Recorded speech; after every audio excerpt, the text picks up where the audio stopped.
మానవ అభివృద్ధి యొక్క సామాజిక సాంస్కృతిక సిద్ధాంతం.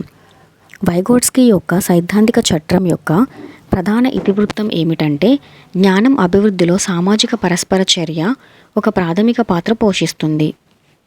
వైగోట్స్కీ 1978 ఇలా పేర్కొంటుంది: పిల్లల సాంస్కృతిక అభివృద్ధిలో ప్రతి విధి రెండుసార్లు కనిపిస్తుంది. మొదటిది సామాజిక స్థాయిలో, ఆ తర్వాత వ్యక్తిగత స్థాయిలో.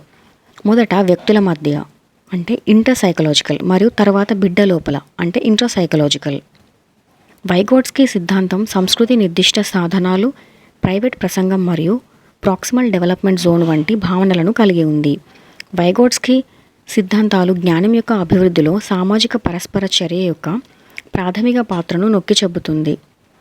వైగోట్స్కీ 1978 ఎందుకంటే అర్థాన్ని తయారు చేసే ప్రక్రియలో సమాజం కేంద్ర పాత్ర పోషిస్తుందని అతను బలంగా నమ్మారు. లెవ్ వైగోట్స్కీ 1934 యొక్క పని గత అనేక దశాబ్దాలుగా అభిజ్ఞా అభివృద్ధిలో చాలా పరిశోధన మరియు సిద్ధాంతానికి పునాదిగా మారింది. ముఖ్యంగా సామాజిక సాంస్కృతిక సిద్ధాంతంగా పిలువబడింది.